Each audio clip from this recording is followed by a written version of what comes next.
Hello, everyone. Hello, Dolly. Hi, Preston. All right, we are live on the Light Gate. Well, actually, this is a pre-record, but we will be streaming live on 107.7 and 105.3 in the beautiful city of New Orleans. You can find us on YouTube, Facebook, and other platforms. And yeah, you are watching the Light Gate. This is episode 5. I'm Preston Dennett, and my lovely co-host is Dolly Safran, contactee extraordinaire. And we have a really wonderful Memorial Day show for you today. I'm so excited about our guest. She's really one of my favorite people on this planet. And I'm going to say off of it too, because I think she has been off of it. But her name is Brigitte Barclay. We connected a long time ago. I did an investigation of UFOs in Topanga Canyon. There was a huge wave of sightings there, and she actually had an encounter in Topanga Canyon. That's in Southern California. And she's really an amazing person. I'll just give you her bio real quick here. Brigitte Barclay is one of the UK's most high-profile UFO witnesses and contactees. She has worked with many of the world's leading researchers of the alien abduction phenomenon, including the late Bud Hopkins, Dolores Cannon, and the late Harvard psychology professor John Mack, MD, to name a few. Nick Pope, there's others. She has also collaborated extensively with former Ministry of Defense UFO expert Nick Pope, who has described her case as one of the most interesting and compelling that he has ever come across. And yeah, we did a nice 4-hour-long pre-interview with Brigitte. So it is an amazing story she has to tell. She's lived and worked in both the UK and the US, and her story has been featured in national daily newspapers, including The Sun and the Daily Mail, as well as in a variety of TV shows and documentaries, including This Morning on ITV, BBC, BBC Three, History Channel, Sci-Fi Channel, and others. She has also been a consultant and was asked to advise on various TV programs and other shows like Fact or Faked on the Sci-Fi Channel. So she's got quite an interesting resume, a really interesting story to tell of her own personal encounters. And we're going to have all kinds of fun just talking with Brigitte. So let's bring her on and get started. Hi, Brigitte. Hi. Can you hear us? Can you hear us, Brigitte? I don't think we can hear you. I can hear you now. Hi. Hi. Oh, I got another technology fault. So excited to talk with you. I hope the bio was accurate enough. I can't say one thing. You are, unfortunately. That's all right. I got it from your website, BrigitteBarclay.com. Yeah. So, thank you. And we have some interesting images that will be flashing during as you tell your story. And I know you have so many really amazing experiences to tell. So we're probably going to be hopping all over the place with it. And I'm really not sure where to start otherwise than the beginning, I guess, with your childhood and how I think the story that really captured me was you were talking about visiting what you thought was a gazebo at first. Yeah. And meeting with these beings. Yeah. So it started at a very early age, around about 6, 7. I lived in a very small little village in England, and everybody knew everybody, so you could go off and wander around the village. And one day I decided to go into the little village, a little fishing village, down with my dog, and I decided to go home a different way. And I'm not sure why, but obviously, as we know, this is why I went home a different way. I went around the back of the houses, around the back of a car park, and that would lead down a lane to go up back around the back of my house. And as I was doing that, I met a young girl about my height, long dark hair, big eyes, and she showed me some money. Well, she showed me she's had something in her hand, and there was no, what I can't remember is there was no communication as a child. You'd have like students. We used to have students come and stay with us, and maybe a lot of them came from like here to learn English. So there was no communication except for what was on her hand. And then she sort of showed me her house. She sort of said behind, her. Well, she didn't say it, but she communicated behind was her house. And I knew that I was late going home, because when you're a kid, you go out for tea. You go out all day, and then you only go home when you're hungry because you're out with all your little friends. And I remember going home, and then the next day, I then wanted to go back to her house because, I found a new friend in the village that I could go and play with. And I went back down the same place, up to the cul-de-sac where it was, but the house wasn't there. And there was no house there. There were houses there, but where she showed me her house was all I can describe it as like a gazebo with lights around it. It was low, it was on the floor in the field, so it was all shimmery on the grass on the field, and it was very big. And it kind of, if you think of it like, I always used, like I say, as a kid growing up, I used to watch like the Elvis Presley films, and like you had like the big blue Hawaii Elvis Presley. I sort of kind of had that sort of feeling in my head. It was sort of like kind of like a gazebo with lights. But this, I think, another very good sort of comparison is the famous Gulf Breeze picture of at night, that beautiful craft coming down the road at Gulf Breeze. The famous Gulf Breeze side of things. And all I remember as a child from that, of obviously the girl not being there, was me always jumping down from something. So I remember clasping something cold and then jumping down. And then I went home. And so that was my experience of what I call the Chinese girl in the gazebo.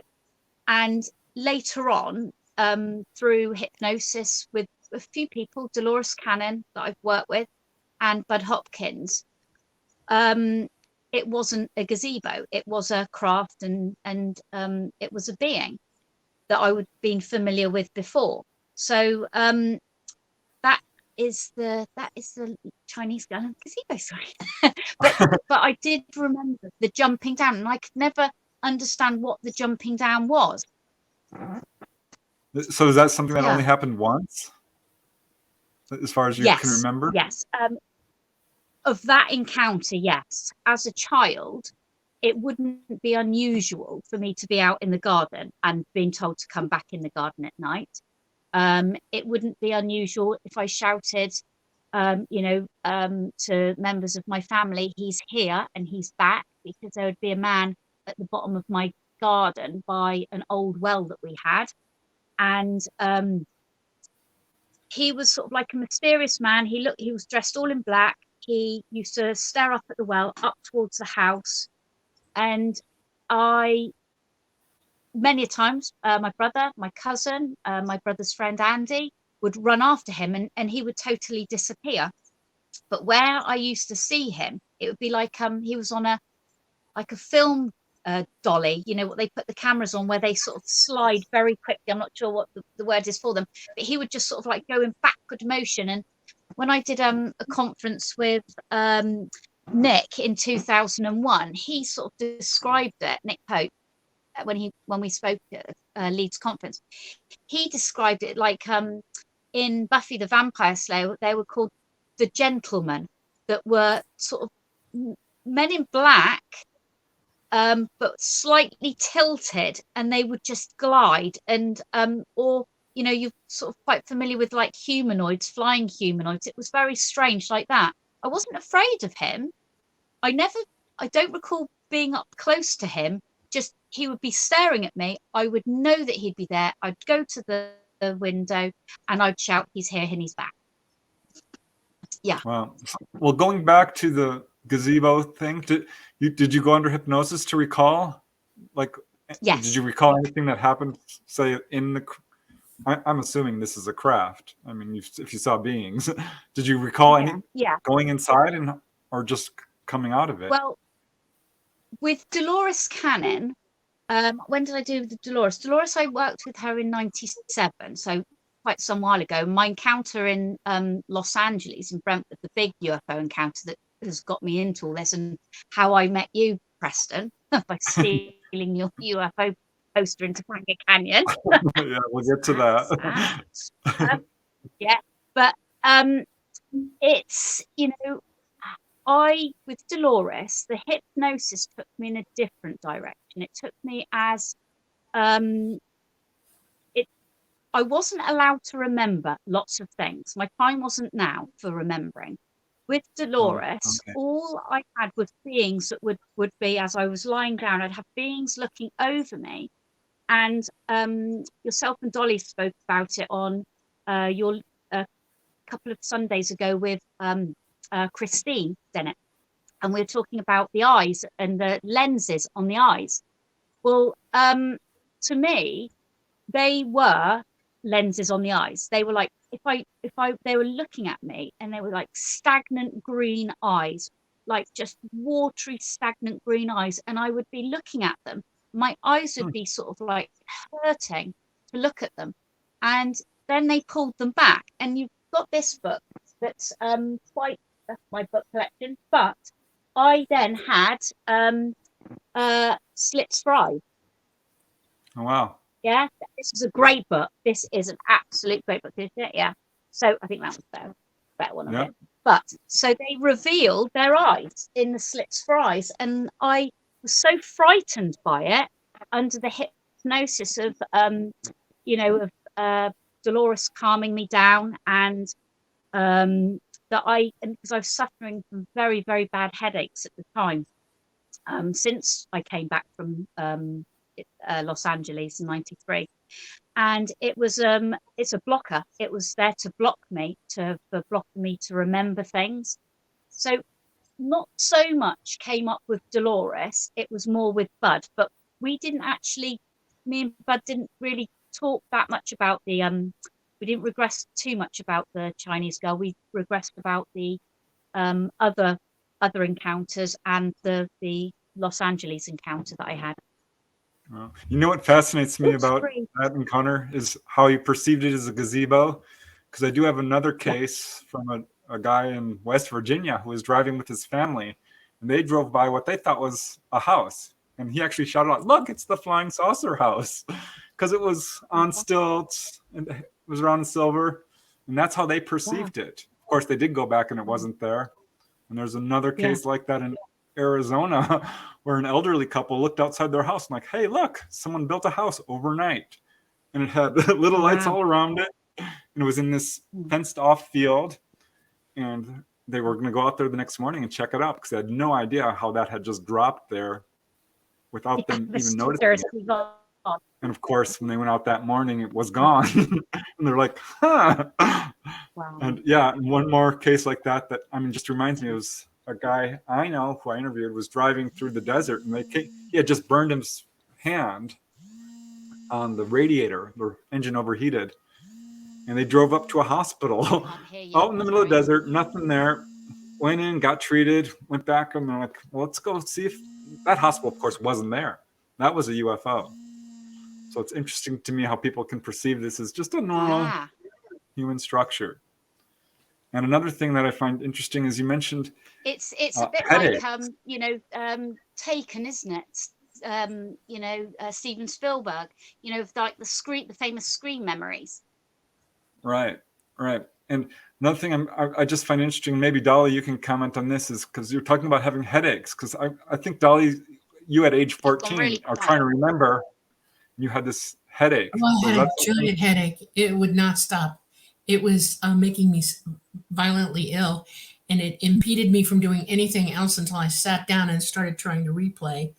And the minute I started trying to do that, the headache lessened, and then memories started flooding back on me. It was almost like my brain was taking the situation over and forcing me to recapture what I was missing. You know, it was horrible. I spent all day in the headache until I actually went for Yeah. it. Yeah. So I crazy. mean, You're gonna my hair was falling out after I came back from Los Angeles. I was treated for radiation by my doctor. Yeah, it wasn't good. You've just gone Wow. down in sound, so I'm just going to put my headphones on. Actually, Okay.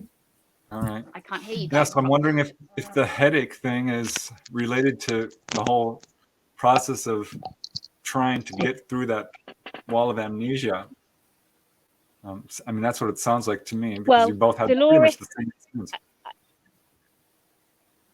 I worked with her for 3 days, and I've got all of them on VHS. I was thinking of converting them actually, and I have not watched them since '97, so I don't really remember.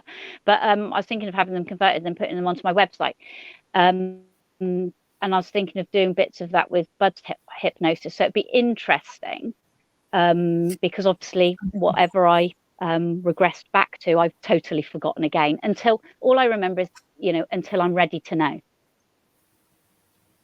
Interesting. So this figure you saw in the backyard, was that just? Yeah. Did you see any detail to it, or was it just a shadowy figure? Could you see a face? No. Or anything? He was yeah, definitely. He was just like the people from like Buffy the Vampire Slayer. He was just a man at the bottom of the garden, sort of a face. It didn't have a beard. He was just a face, because we had quite a long garden. I should have sent you the picture of the house and where the pump well was. But he would be just always in the same place.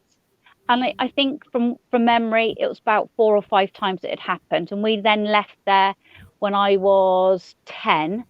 No, 12. I left there when I was 12. So it happened when I was a lot younger. Between 6, 7, 8, 9, 10. Have you ever seen him again as an adult? No, not at all. No. The only sort of similar to sort of like what I would perceive as like the Men in Black type of episode would be on my Brentwood LA encounter with the military helicopters and the Men in Black. I mean, you don't expect to have a UFO encounter with military helicopters and a Men in Black car, but it does happen. Yeah. So you saw that guy in the garden several times. More than Excuse once? me, sorry. You saw the guy the man in the garden? Yeah. Oh yeah, More than once? yeah, quite a few times. Yeah. Oh yeah, 4 or 5 times. Yeah. Mm-hmm. When you moved, did you notice at all that I started noticing as a small child that other elements other than ET started showing up in my life? And I had a very dramatic incident where a man in black approached me and tried to grab me. And I had a friend with me, and we bolted and we ran. Have you ever had any instances like that in your lifetime where all of a sudden you know that you're being watched at all? Is that an occurrence for you? As by beings or like government? Yes, any government touch. Or both. Both. Well, okay. So yeah, definitely growing up, I'd have out of body experiences in that house. I'd be able to learn to go out of my body and look up. I told you about that, Preston, tonight, and Dolly the other week. But I'd go out of my body and be able to look up, and also the little people. I would class them as the little people. I was that was probably ever my first ever encounter with what you'd call little people. And my dad said, "Don't worry, lots of people see, things that happen." And it was me and my old friend Marnie, where I used to live. We were camping in her garden, and we saw at night little people running up and down the rockery. I never actually regressed back to that. I didn't go back to that because I didn't think that I didn't need to go back to that. It was more like the Chinese girl that I wanted to go back to in the gazebo, and like my LA encounter. As for military, well, obviously I used to do conferences with Nick Pope. I contacted Nick when I came back from Los Angeles, and I had started doing a witness support group. And at the witness support group, they misconstrued my story and made it look so stupid.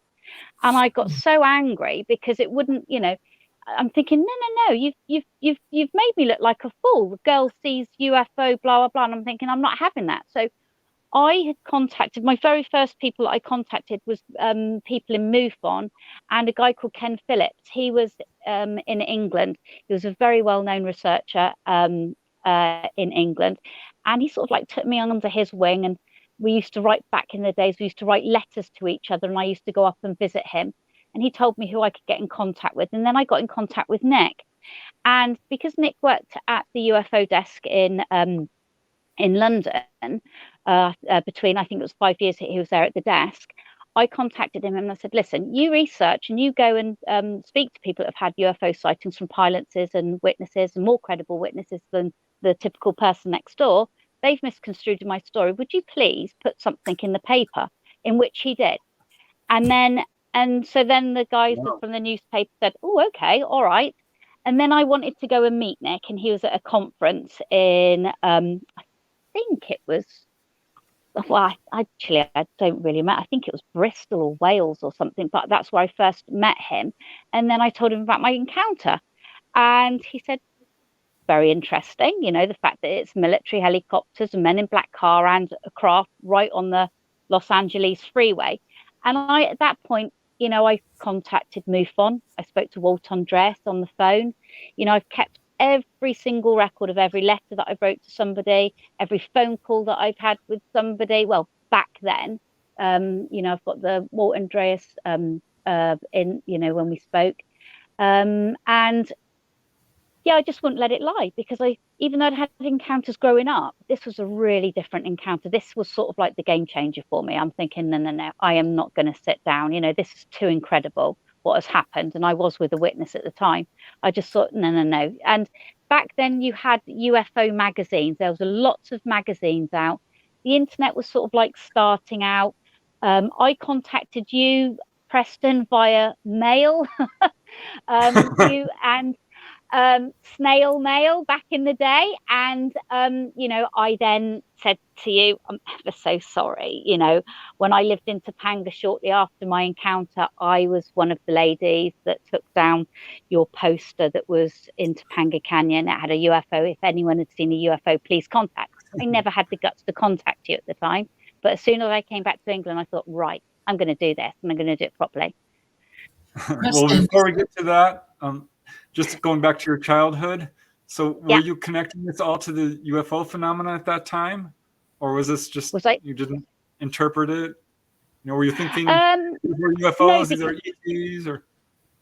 Well, I used to see ghosts when I was younger. I used to be able to tell people, who was next to them, or they used to just materialize in front of me. I used to describe them fully. I never had clairaudience. I wasn't clairaudient. I could see, I could sense. Like I said, I used to love sometimes going to bed and having an out of body experience to see if I tidied up my room correctly, because I would go out of my body. And that's why I loved your book, Journeys Out of Body, that, as a kid, it was like a game. I could go into bed and I could get up, go high up, and astral project and look around my room, and it was amazing. To the point of, obviously, I had still astral go out of body, when I had other UFO experiences around the same time. I used to work with mediums, but no, I never connected the beings and the UFOs all together until I had my LA encounter. I heard telepathically a few things. And one of the things that I heard was, that it's all, I will know, it'll all come together. And when you know that, you'll know that it's like all the fragments of everything that had happened to me, then it clicked. And I'm like, oh my God, well, hang on a minute, the Chinese girl in the gazebo, was that a UFO encounter? Because I never really thought of it as a UFO encounter, even though my brothers had both had UFO encounters where I, growing up. Mum hadn't, dad hadn't, but both my brothers had. Yeah. Amazing. So you never saw a UFO as a kid, just flying around? No, but magical little things would happen to me.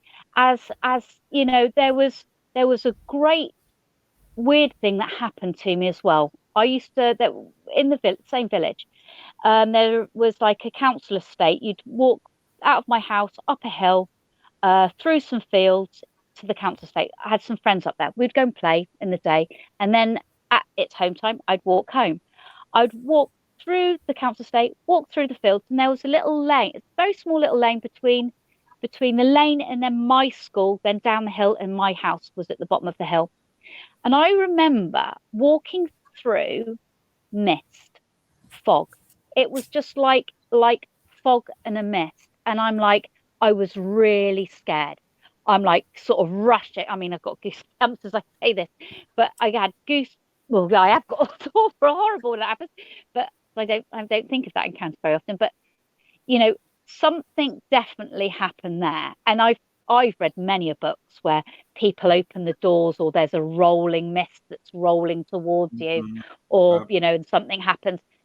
That definitely was something. And it wasn't until I had the LA encounter then the pieces of the jigsaw sort of went together. Yeah. All right.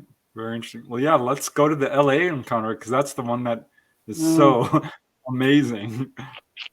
Crazy. Yeah. I know.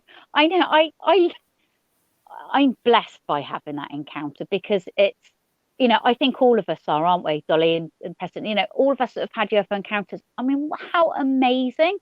And, you know, all of my encounters, like all of your encounters, are all different. And all of our encounters are different. And each one teaches you something totally different. And so, Los Angeles, February 93. I'd taken a friend of mine for a job interview. She'd come over from England to try and look for work as a hairdresser. So this is all going to sound really posh, all of the names of it, all and everything, but took her to Rodeo Drive. Just a normal average day. Took her to, well, not an average day to me to go to Rodeo Drive, because I never shopped at Rodeo Drive or anything, but I took her there for an interview. So took her for an interview. The car park was in the car lot. I remember it was a circular car lot that kind of, as I drove back down, it made me feel a little bit dizzy as I went down.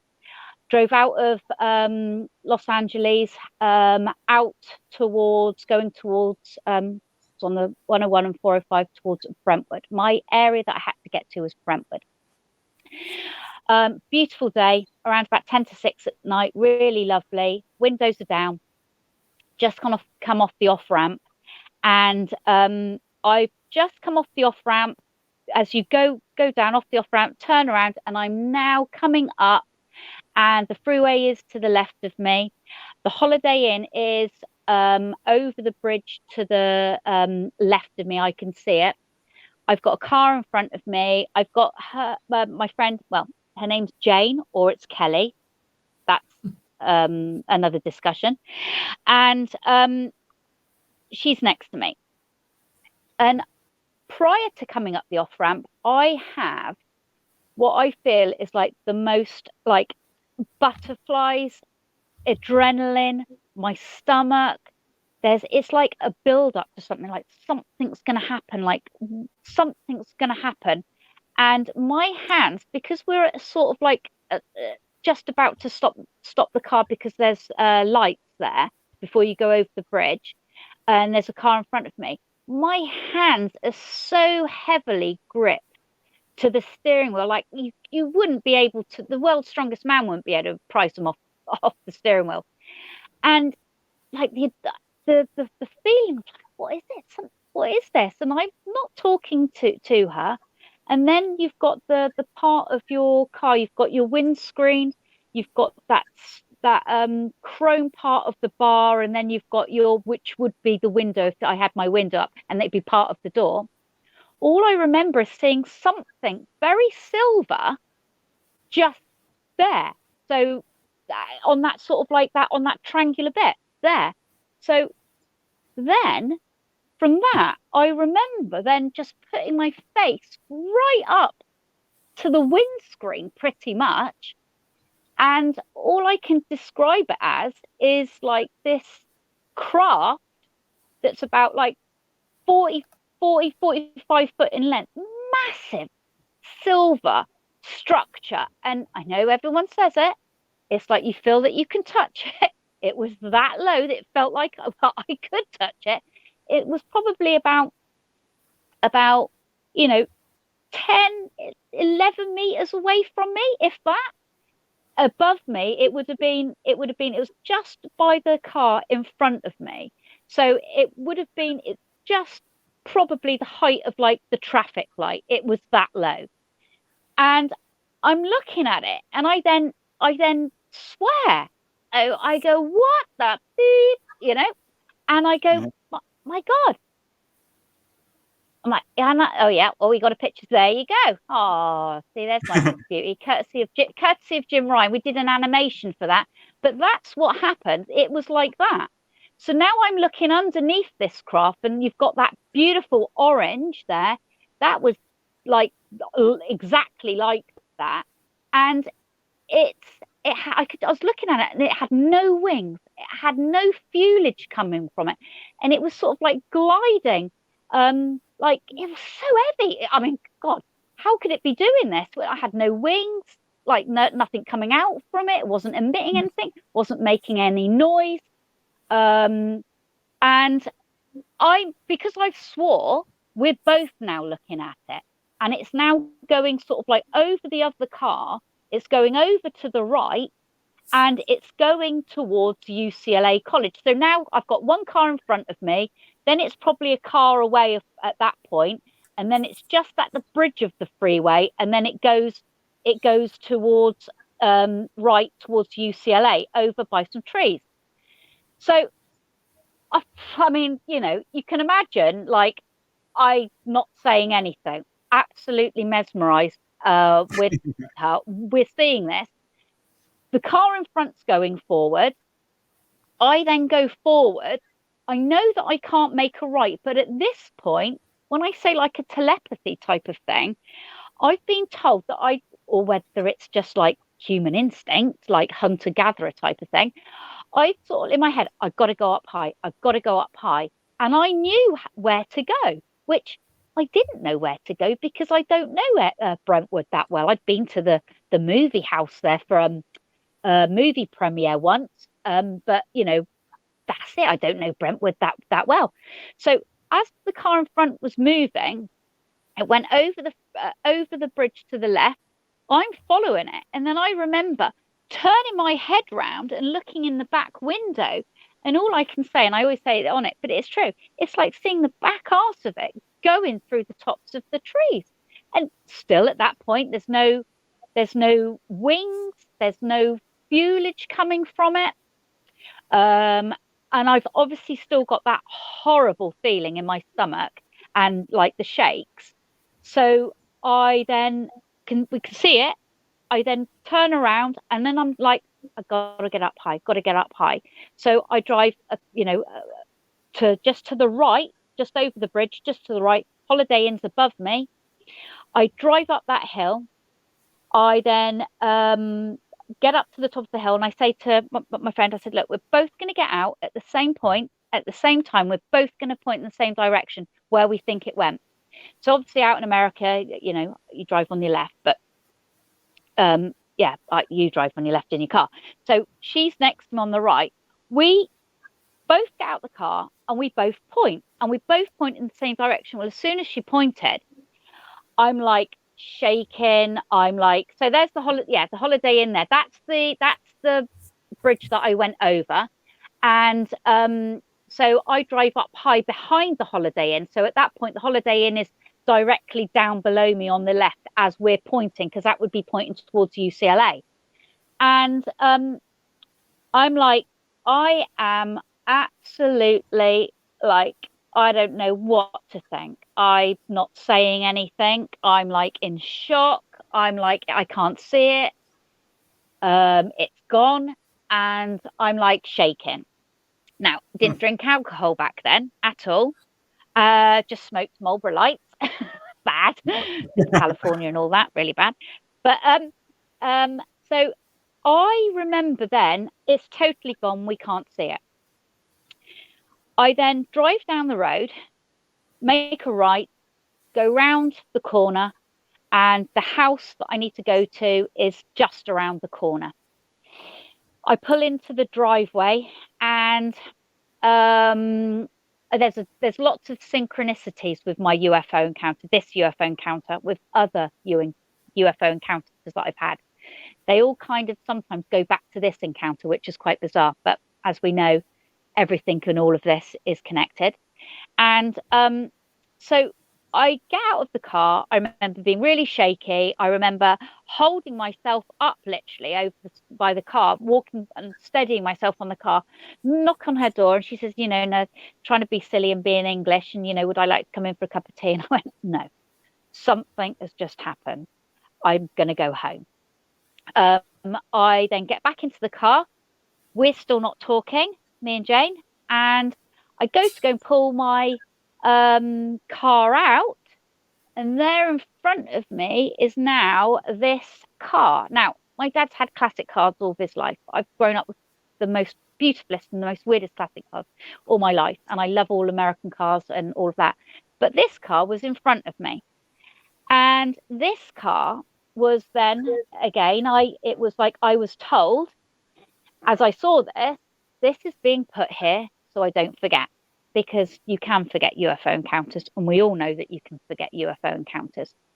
So there now in front of me is this sort of Men in Black car that I cannot see in. Its windows, and I did send it to you, I think, on an email.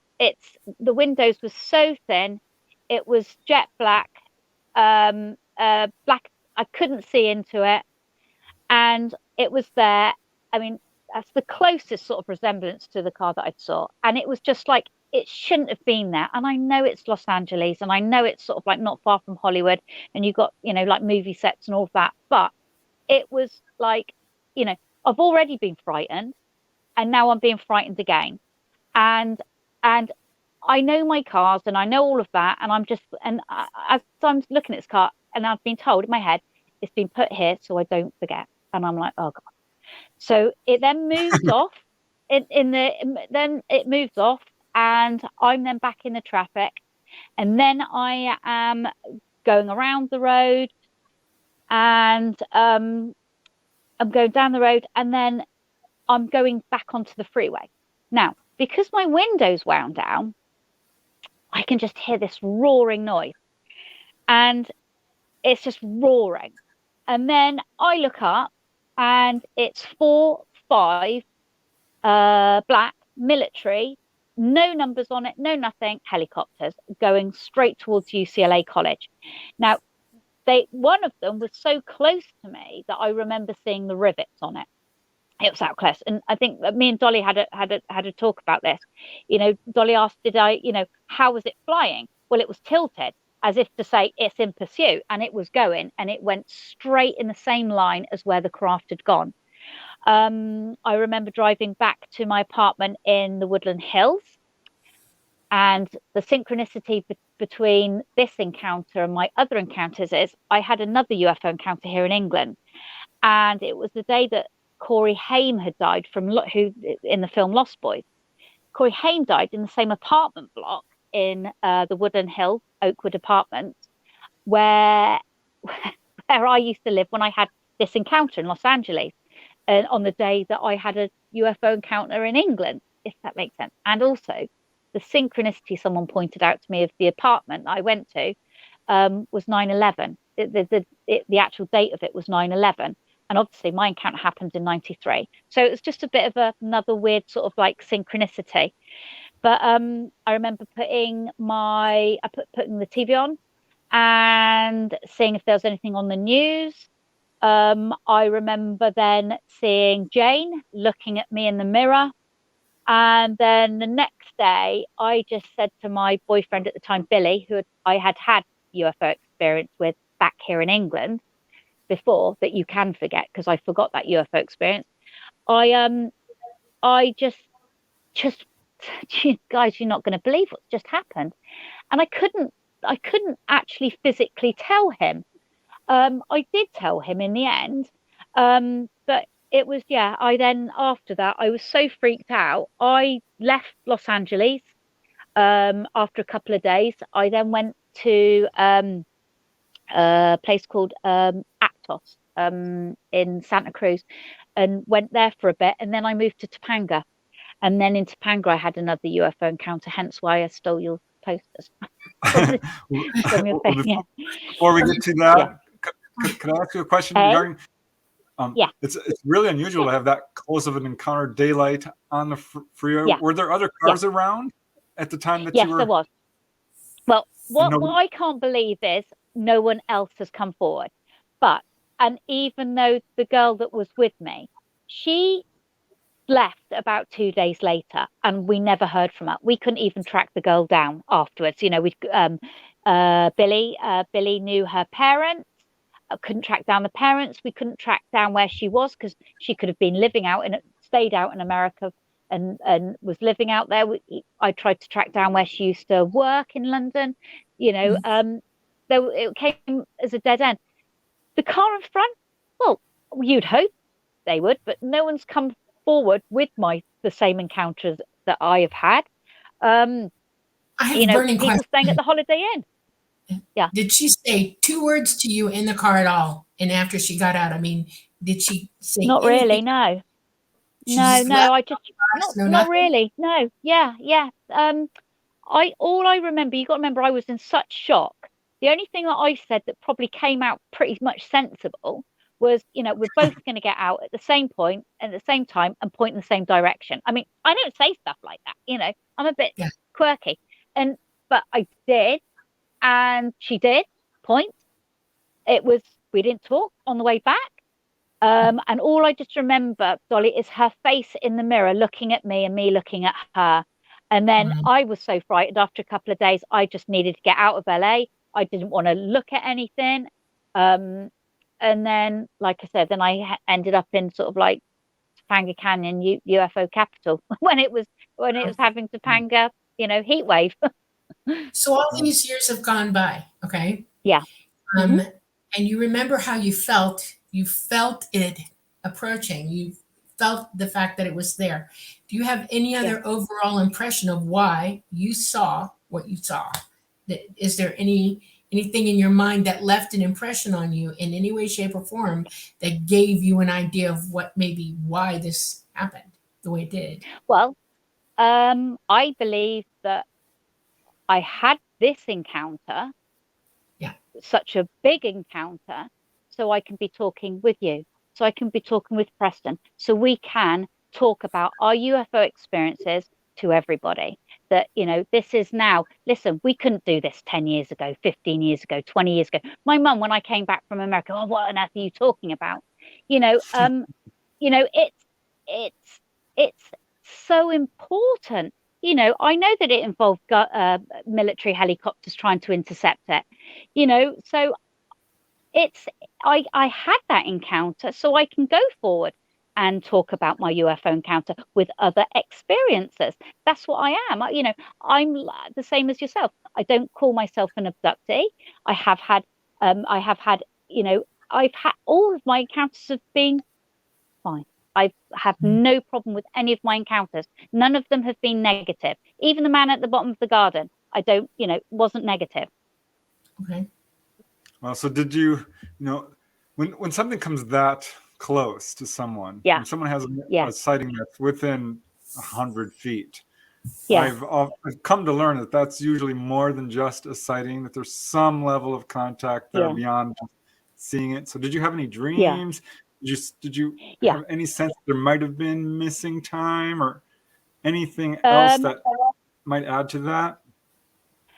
Well, under regression, yes. All I remember is like they're saying, the filming of the feeling of being totally overwhelmed, like static electricity, of like an adrenaline and a fear and a happiness, and like all of those emotions. And under the hypnosis with Bud, it was, I had been taken from the car. I had been taken through the steering wheel. I'm holding on to the steering wheel. I've taken through the steering wheel, through the front dash, through the engine components, and up. And then I was then placed in a field. And I'm in a field, which I couldn't find the picture, but it's on one of my videos that I did with Nick Pope, that I drew. I'm in a field with 3 beings. And those beings I felt very familiar with. And those beings, when I, speak about Topanga Canyon shortly, the Palladium beings with light beings, all I remember in there when I'm looking at them was like a hair transplant. They had like white long pieces of hair, very thin, very muscular, very I could see their veins. They were pink, iridescent veins. Very beautiful light beings, beautiful. I felt familiar with them. They had a baby, and they were holding a baby. Now, as you know, that with hypnosis, you try and get what you can out of the hypnosis. Bud was saying, and not leading at all in any way, but he was trying to say it in lots of different ways. Is the baby yours? The baby wasn't about the baby, it was about the beings. And for myself, and which I know, like Kim Carlsberg, it is about the babies and presentations. To me, it's always been about the beings. And with like Dolly, it is the beings for me. They were familiar because I'd seen them before. Do you have an overwhelming urge to every now and then for them to just show up? Like come to my house, sit in the living room, let's talk this through. Well, I like have that? enough. Well, I get feelings too. I get feelings to say, get out the car, take a picture. And I said to you, Preston, you can take a picture, any of the pictures off my Facebook page that I've taken photographs of. There is a great picture that I took of light energy that I knew that I had to get out of the car. I knew that I had to point my phone in that direction, and took a lovely picture of it. That's happened a few times. I've got a few more pictures. It's sort of like a light being, but not in the form as of like what I would remember them from Los Angeles. Yeah, so this is the picture. That was yeah. So I was driving, and I just knew that in my head, you got to get out, you got to get out, you got to get out of the car. And I then literally pulled the car up right up to this bank, climbed up the bank, and then I took 2 snaps. And it was that one, and then there was another one. The other one didn't have anything on it, but it was that one.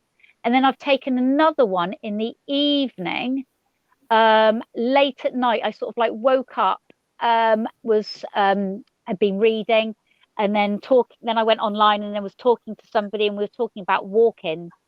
I think I was saying about talking about Timothy Good, and the experience that he had of like a walk-in.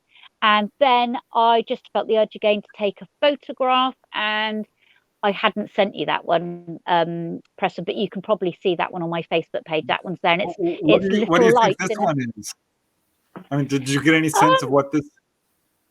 No, not at all. But again, it's at that house where I lived. I had lots of UFO encounters with my son. My son's called Orion, and I would drive him bonkers. I'd say, Orion, quickly, come downstairs. He'd be like on his computer. I said, come downstairs now, quick, get down. He'd come downstairs. And one time I remember seeing like a fleet of them. There would have been too many for us to count. When you snapped this particular picture, could you see it with your naked eye, or is it just only on the film picked up? Yeah, no. So no, it came out on the film. No, I couldn't see that at all. It was like Topanga, and it was like in Brentwood. I knew that I had to get out, and just take a picture. It's sort of like an overwhelming film. It's a bit like your spirit guides next to you, right? Just take a picture. So I I'll don't tell you a know. secret. ETs can mimic their backgrounds, okay? But at certain times of the day, Yep. they go into what I call they fully cloak, okay, themselves, and you can't Yep. see it with your naked eye, but your camera can pick up Yep. the energy Yeah. from it. And I've Yeah. seen a lot of Yeah. pictures in my day, and this one looks just like what they look like when they're cloaking. That's why Yeah. I asked you, because Yeah. you wouldn't be able to see them, but Yeah, no. it's almost like spirit And you photography. can see, Or they have it. yeah, It's EMP is what it is. It's electromagnetically yeah, pulsing, and you're seeing the pulse yeah, of the energy. So yeah. it's very So cool. you Yeah. you can see actually the top of the bank. So that's the top of the bank. So it was pretty much like probably a couple of feet away from me, really. Yeah, Not bad. yeah. Not bad. That's a good one. I really wanted you to see Thank that, you. Dolly, because this is a good one. Yeah, not bad. You really caught something there. You were lucky. That's cool. They let you have that. I guarantee it, because nobody Yeah. I've never seen one like that ever. I can see them when I'm on Oh. board, but no, that's pretty good. Well, and the fact that I'll they have to called show you you out, I the hear that rest. all the time. Yeah, Yeah. yeah, yeah, yeah. I've got it. I've had that happen 3 times to me, and each time I've got something on camera. So yeah. Yeah. But You yeah, can see that the craft is in full tilt. That lets me know it's not level like this, it's tilted. And that lets me know it's actually facing tilt, the facing away from you. And that would be you're not in line of sight. That also that made you able to get the picture. Okay, because the well, way the emitters work, it has to be yeah. away from you. So that's the second Well, reason I believe I'm looking at the real deal. The third reason I believe I'm oh yeah, looking at it is because there is the energy that when they pulse like that goes down because it's connecting with the ground. It's the energy of the ground coming up to the craft. It's the skiff. They're surfing it, and that's the wave that it's on. That's a real picture. well, there is a little. There's to the left of there. It looks like there's another light. So I was wondering if I didn't get another one next to it. You probably did, because they never travel alone. They always travel in twos or threes. Yeah, no. Oh, I know. Yeah. Threes usually. Yeah. Yeah. And for those who can't see it, it does show this beautiful white sort of saucer globe shaped thing with light coming down into a field. Yeah. It's really quite extraordinary. Thank you. Beautiful. No, thanks them. Yeah. You should put that on your header on your website, on your Facebook. Put it on your header. Yeah. So how long was it after that encounter on the freeway that you had the encounter in Topanga Canyon? Right. So lots of, as you know, Topanga is quite a strange community. And I had a friend there called Pacer. He used to live there. So I used to frequently go and visit him. I would say roughly probably about 2-3 weeks. Because I remember leaving my place in the Woodland Hills, Oakwood Apartments. I then went to Aptos, which was high up in Santa Cruz, right in the Redwood Forest for a bit. And then we came back. I was staying with friends. And then we brought back a trailer from Santa Cruz, and we put it in Topanga. And it was the other side of the Inn of the Seventh Ray, which that lovely little restaurant. And so it was the valley side, not going towards the ocean side. And we actually moved it a few different places, but we had a friend that lived by the Inn of the Seventh Ray, and Seth, and he was very spiritual. And of course, I wasn't at the point of like probably really opening up about it because I was still under shock. And I remember being at his place, and he had a extensive, like me and you, book collection, and I was looking at all of his books, and it had Pleiades. It had it written, and I'm looking. I'm going, I know that word. Why do I know that word? And I think, and I kept looking, and all of a sudden I'm thinking, I know that word. I know that word. And then I'm having something build up yet again. Seth and a few friends were playing music. He played guitar. There's other people singing. And then I'm having that feeling again. Something's building up. Something's building up. I'm starting to feel uncomfortable again. And then I have in my head, I describe it as like a TV in my head.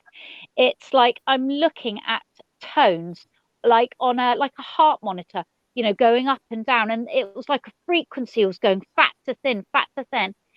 And I connected it straight away. It took me straight like to the craft in Los Angeles. I knew that it was connected to the craft in Los Angeles, and it was so loud in my head, and I could not get that image out of my head, that I said to them, I said, shut up. And they looked at me and said, what is it? I said, can you not hear that? And they said, no. I said, you can't hear those tones.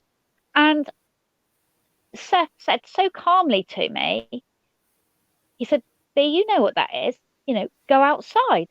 And he lived down the road from the inn of the Seventh Ray, up on the left-hand side. And they had like peacocks roaming around, and it was quite magical where they were. And it was a sort of like getting late in the day. And I just thought, there is no way I am going outside.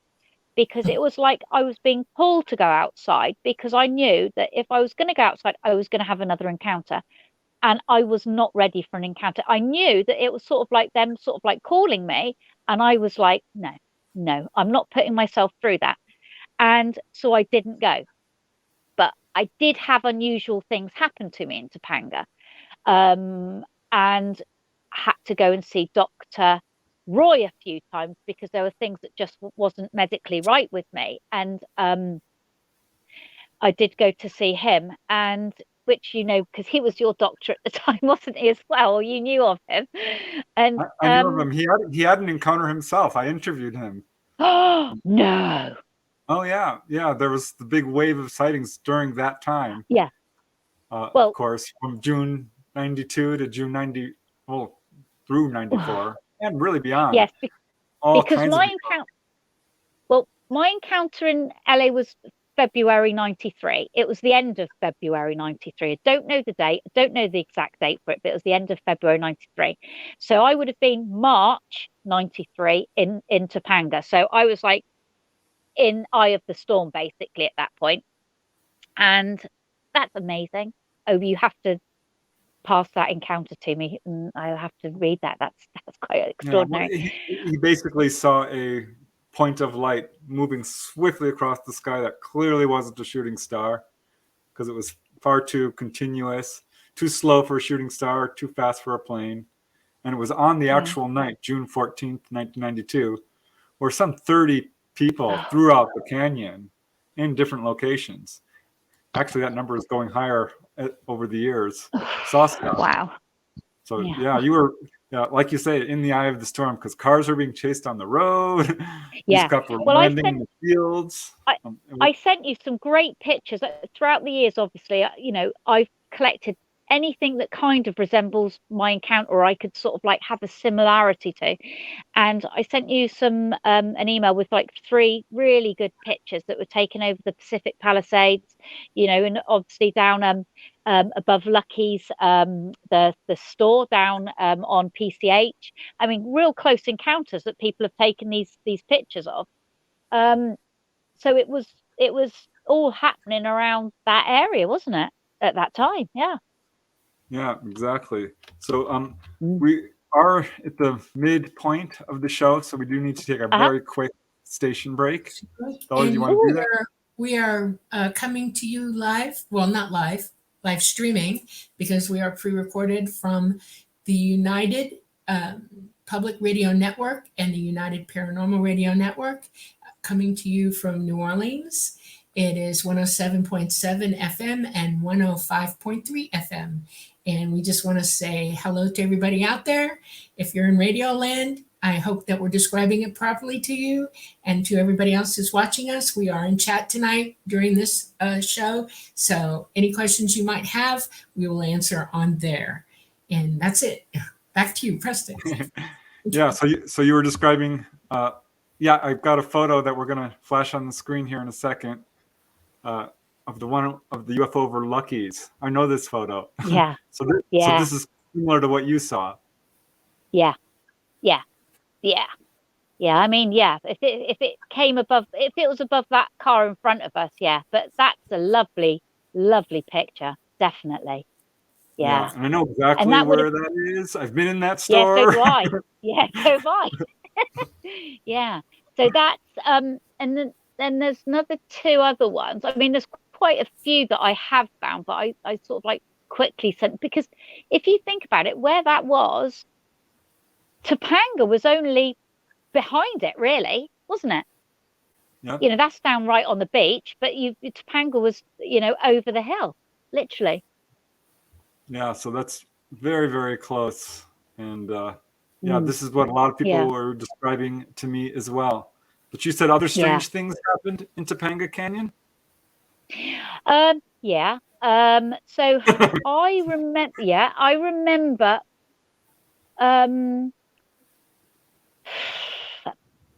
it seems silly to say, but it was a very strange occurrence. Well, two things. A friend of mine in Topanga, she had an indoor rabbit, and indoor rabbits were quite in Topanga Canyon, to the point of when I came back to England, that's what I wanted. I wanted an indoor rabbit. But she had met a guy in Topanga, an older gentleman, and I have his card, and I will email it to you, because I'd be interested to know if I have emailed this to you many, many years ago. But she invited us around to hers for dinner, and she invited this gentleman. He was like a paranormal researcher. He didn't know about my encounter, and I didn't know that he was coming. She just said that she's inviting a group of friends, like-minded friends, around. And he came around, and he was a lot older. He would have been in his, like, I was 23. He would have been probably in his 40s, late 40s, maybe early 50s. And he came round, and he brought nasturtiums. He brought all the flowers, edible flowers that you could eat, and it was magical. So, you know, she was vegan, vegetarian. She was, you know, we were putting it all in our salads, and I was quite taken by this bloke, that, you know, this gentleman, he looked kind of out of place of being there, bringing flowers round for us to all eat and talk about. And I got his card afterwards, and I tried to find him years later, and, you know, he never kind of like existed. It was quite strange, but he gave me his card. It's a bit like the Chinese girl, you know, showing me her money. The guy didn't exist, but he was, you know, it said on his card he was authored in lots of different things. And then the other one was hitchhiker.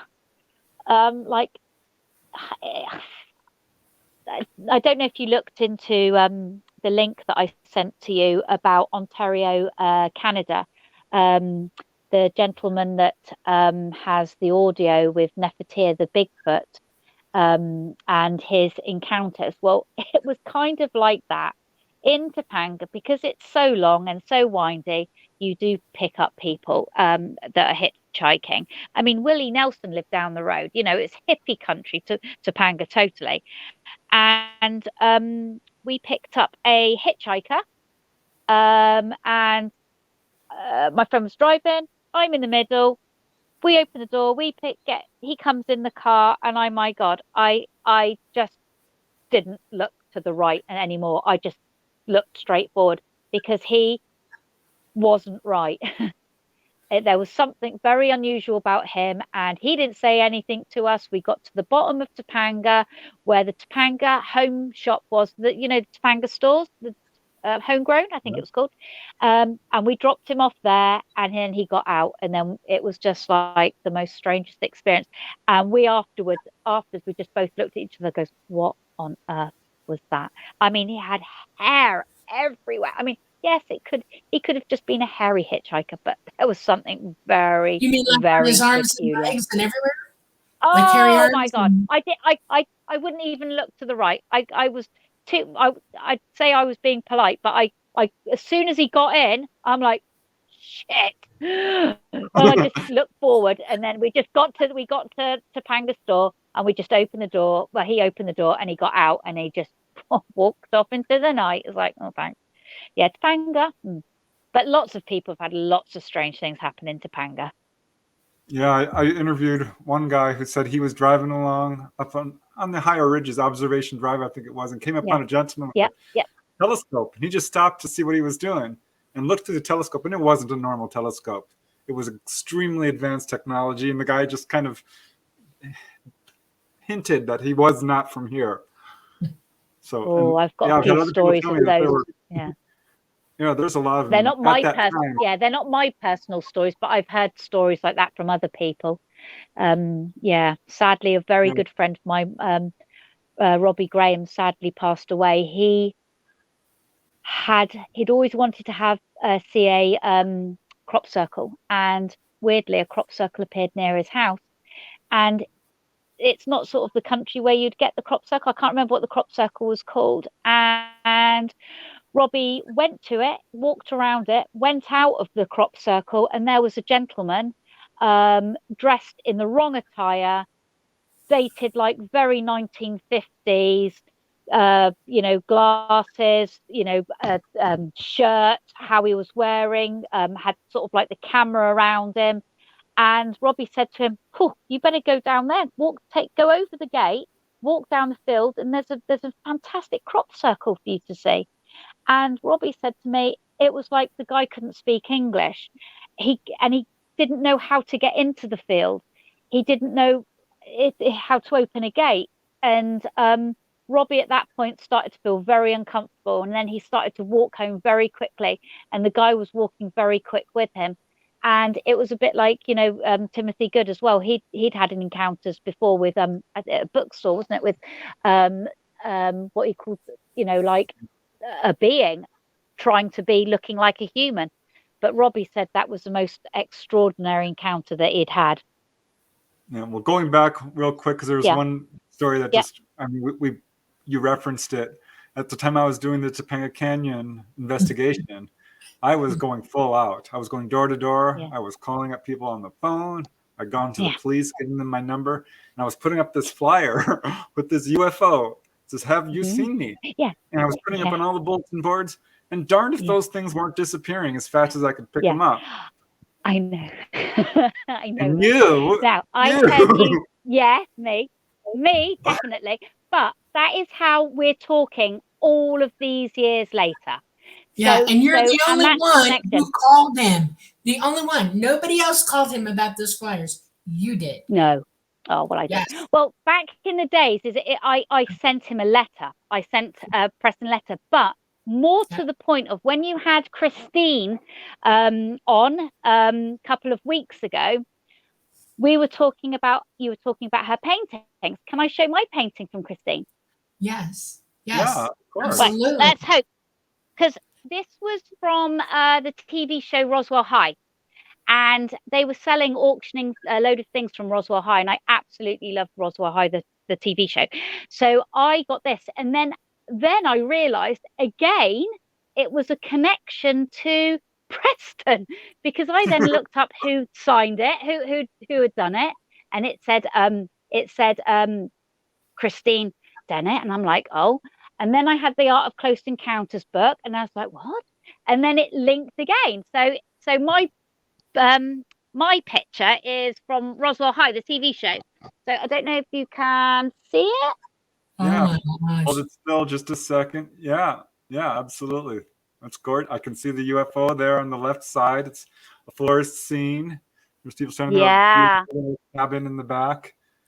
Yeah. That's beautiful. So that is my wonderful oil painting from Christine. Yeah, from the TV show Roswell. And I love that. It's up with my other UFO pictures, paintings, all up on the wall, along with everything else that's UFO related in the house. The synchronicities in this field. I know Dolly has talked about that in her life, how, being a nurse, she'd be put in scenes where she was there to help people. Yeah. Yeah. She made the Yeah. synchronicities. All nurses carry emergency equipment with them in their cars. Yeah. I had a full med kit with an ambu bag and everything, and I never thought about it. And the first time it happened to me, I was only a nurse for about a year and a half, and I was on 285 in Atlanta, and there was this huge 30-car pileup right in front of us. And I'm staring at it. I came to a full stop. I pulled off as good as I could because I didn't want anybody else hitting me. And I thought, oh my God. And boom, my head said, get it now. And I pulled it out and I went running up into the fray, and I took care of about 4 people who were desperately in need of care. And this was in the day when there were no cell phones, none. Yeah. And it's amazing to me how help arrived so quickly. We were close to the hospital where I worked, actually, on 285. And Yeah. I thought, oh my God, thank God I put this in my car. And it just kept happening to me. I'd have 2 or 3 a year after that for the rest of my life. I'm not kidding. All the way up through Georgia and Florida. I mean, it's crazy. And it's, I often think about why I'm there. And then I realized I put the intention there. I will always help, no matter what. Yeah. And so I'm going to make a comment about you right now because I'm dying to, okay? Ooh, yeah. I won't listen. One of the things that I realized about you about 2 hours into the interview that we had, 4 hours. Out of 4 hours, 4 hours we spoke for. Yeah. My God. I don't meet many people who are fully conscious like I am, okay? But I haven't really met anybody who gets it yet either until I met you. And I fully realized that you are on a mission. I don't know if you understand what that is yet. You might. That is, some of us, we do different things for ET. And one of them is bringing the message out. And you stated it very clearly during our interview and tonight. Thank you very much. That it's your support and help. That's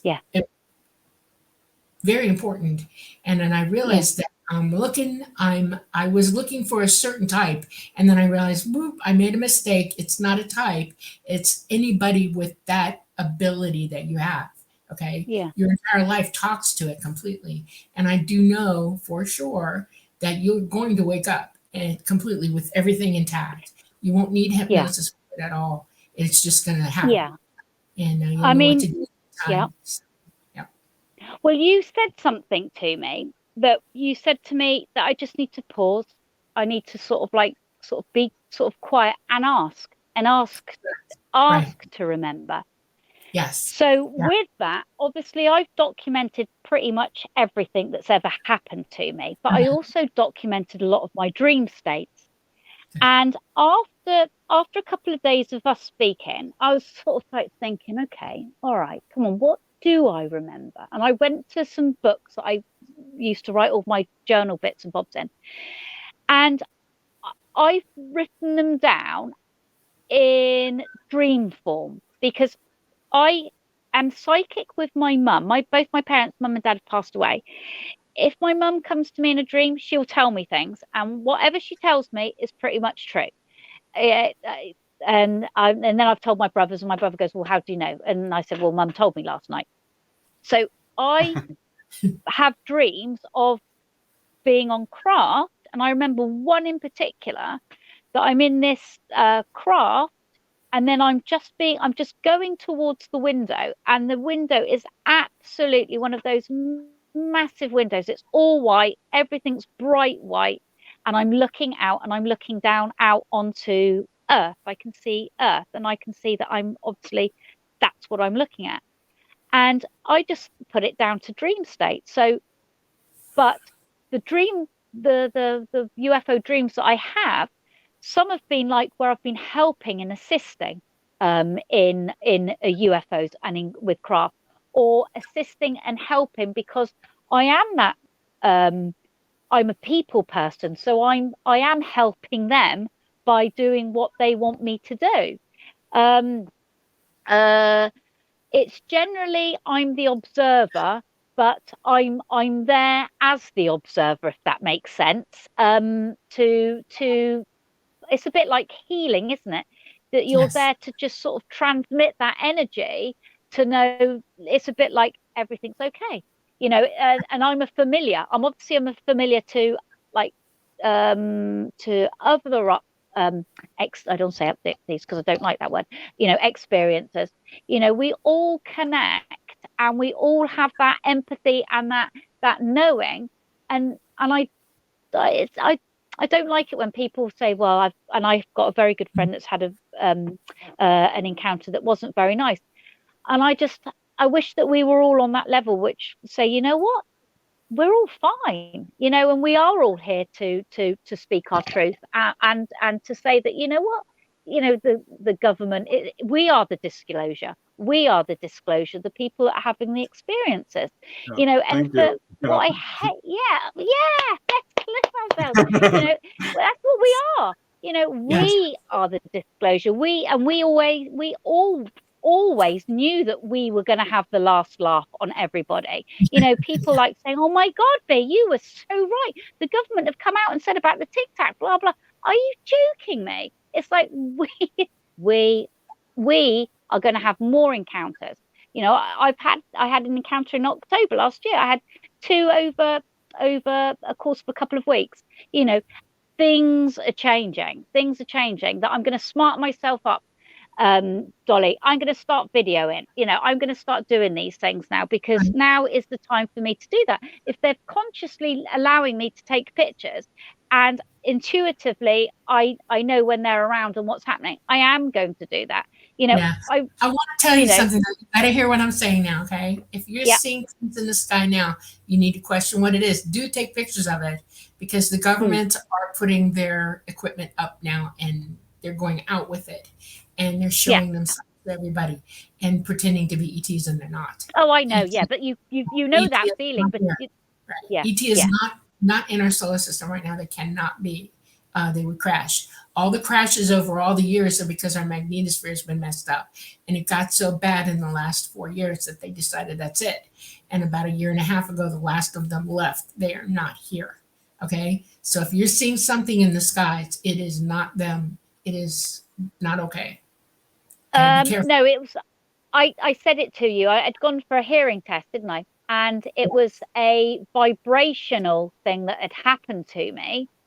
And it's a bit like the Topanga tones. Maybe that the tones that I heard when I was having the hearing test that evening, light outside my bedroom window, bright red light. I had 3 things that were next to me, which when I have had beings next to me, they have always been the 3 of them.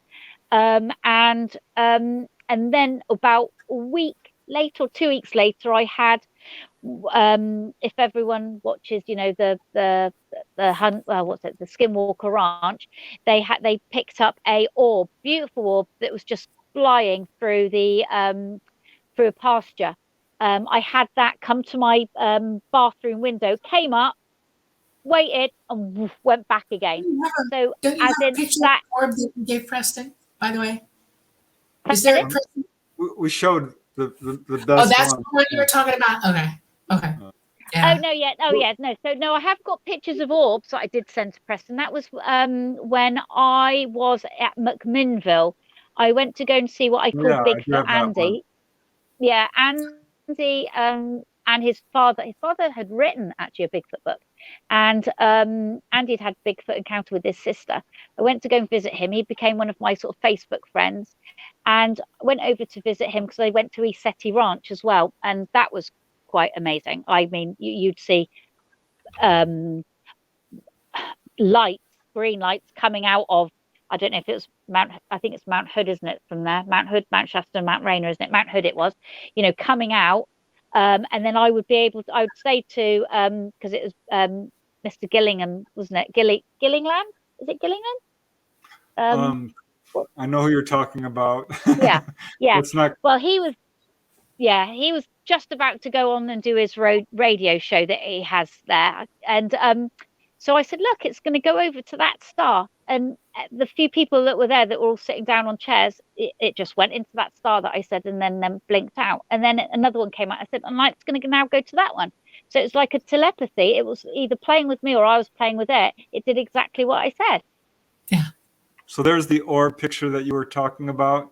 You can see you standing Yeah. in the forest scene, and there's a beautiful Oh, bright okay. old I cedar, gave you that right? one. Okay. No, there's another one. I thought I sent you the other one. There's another one that is absolutely. It's like we're swimming in a mist of them. They're absolutely all around us, and you can see all of like the little indentations in each orb. It's quite amazing. Yeah, that Oh, one's wow. just the one. But when I was with him, we went down by this misused sort of like what was it? An old airstrip, and where he had a UFO encounter, and then above us flew these silver balls. So they were smaller than a basketball, and bigger than a lot bigger than a tennis ball. They were just they flew above our heads really low, as we were picking blackberries and eating them. And yeah, so we had an encounter together. Oh yeah, you have to pick blackberries if you're in Oregon. Yeah. Oh yeah, oh yeah. That's important. It's So another food for question I free, wanted to isn't it? ask you. Yeah, Brigitte, yeah, another question I wanted to ask yeah, you, because this is something I like yeah, to ask all experiencers. And it's certainly true yeah, with Dolly, and I think it's true with a yeah. lot of experiences, is a connection to animals. How do you feel? Oh, Have you had any unusual animal experiences? oh yes. Well, I've had dogs. Had an indoor an indoor rabbit called Kipu. I'll tell you her experience in a minute. And oh, my beautiful love of my life, Griffin, my ginger cat, Tom, 17 years. He passed away last year. And then I inherited a feral cat called Custodian, named after one of Dolores Cannon's books, The Custodians. A feral little thing, lovely thing. And I've had horses. But yes, I have had a spiritual connection with like I said, my indoor rabbit. So I had Kipu for 9 years, and why I got Kipu is because of Topanga Canyon, because my friends had indoor rabbits there. And Kipu didn't know if she was a cat, dog, horse, human, or whatever, rabbit. She used to sleep on the bed. She used to actually hog the fireplace. Used to play buckaroo with her, where you could put a little book, a little bit of chocolate on her, or a little TV remote, until she played buckaroo and then would run off. She would come and eat Terry chocolate orange out of it. That's an English chocolate. Terry's chocolate oranges. She'd nibble it and eat it from my mouth. Well, Kipu got riddled with cancer towards the end, and she started having fits. And so I made the decision to have Kipu put to sleep, and I wanted Kipu put to sleep at my house. And my ex-husband, he was a scientist, and so he's very black and white. I'm literally the grey area in the middle, and so no pun on the greys at all. But so he was with me, and the vet was with me. So we lived in an old chapel, and that chapel the sitting room was upstairs, the kitchen was downstairs. So I heard the kitchen radio was on downstairs. Upstairs, we had the TV on in the background. Obviously, I'm not enjoying this scenario at all. I'm obviously very upset. Kipu's on my lap. They go put the injection into Kipu, and Kipu needed that little bit more in her. So he gave her another dose of the injection, and then she passed away. The second that she took her last breath on me, the whole electricity in the house blew. Everything went as she took her last breath. So everything went off, all the power, no TV in the sitting room, everything's downstairs, everything. And they were shocked. They were like, whoa. And I went, and I was so calm, because obviously Kipu's on my lap. And I just said, I don't expect her to go any other way but like that, because it was such a spiritual thing. And obviously the vet, he's quite scientific. And then Stephen, he was scientific. They couldn't believe that. But she took all of the energy of her passing and took the electricity in the house out. Yeah. Amazing. I love animals. I love animals. Yeah, Dolly is a former zookeeper and has a whole book full of amazing animal stories. Yeah. Oh, Yeah, wow. my favorite wow. one is a gibbon named Sarah. We had her from 4 weeks old, and she stopped thriving, and we were trying everything, and she wouldn't eat, and brought her to the vet, and the vet said she has leukemia, and a frantic search began because we knew she had siblings, full siblings, and it took us a month of giving her every holistic thing we could think of, plus the vet doing support with her to keep her viable enough for a bone marrow transplant after we found a donor. And we did. She had a brother, and they were 100% match. And we were going to go from Florida to Auburn University Hospital, veterinary school there. And I was frantic. I was emotionally freaking out. You fall in love with your babies. And I was in New Tampa at a friend's house, and when I went up to get in the car to go home, it just exploded in my head. I knew that they could help her, okay, and I made a frantic, beg, please, I can't go through this. Don't make me go through this. Don't make us lose this baby. We loved her very much, and all of a sudden, a drone showed up, and it followed me all the way back to the zoo. And when I got to the zoo, it went down into, it's a big 50-acre zoo, and we have a forested area, and it went down into the forested area and twinked out. And I thought, oh my God. Well, went home that night, tried to feed her, took care of her, and we got up the next morning, and she's sitting in her, we had like a little, how you have those giant dog boxes for your giant dogs? That's what she had. And she had a Crate, huge bed in there, yeah. a crate, only it was open all the way Yeah. around. It was all mesh, so we could see Okay. her all the way around. And she was sitting up, and she's like, hey, what are you doing? What are you doing? What are you doing? And standing there in dead shock, could not believe what we were looking at. Got her a bottle. She drank about 4 ounces, which was wow, because we couldn't get her to drink half an ounce to an ounce before that. And she thrived after that. She grew up. She's a beautiful girl. She's never had babies of her own, but she's taken care of every other monkey baby in the zoo. And just I've got a dozen cases like that of cats, dogs being healed, horses, all Well, different kinds of humans animals. too. Of Yes, course. Us as absolutely. well. Us when we Right. need it. That's know. right. We do. That's right. Yeah. I'd said to you I'd had a major operation, and my ex-husband, he had taken the children away, and Orion, my eldest son, had stayed with me. I'd made sure all of the food, I'd cooked all the food, it's all in the freezer, so he knew what to take out when I needed it. If I needed to go to the toilet, my son had to help me go to the toilet. But I had a big wardrobe, and it was closed, no gaps, nothing. That next morning, after the operation, after I got home, the wardrobe was open, and it was like, it's a bit like them sort of like leaving me a note. They might as well have left me a note that we've been to visit you, because there was absolutely no way that I could have, my son or I didn't come in the room and open those doors, because there was no need. And it was just one of those confirmations, we've seen you. I spoke about that on my the video that I did with the conference that I did with Nick. It was on there. That's on the website as well. Yeah. Well, I know you did a drawing.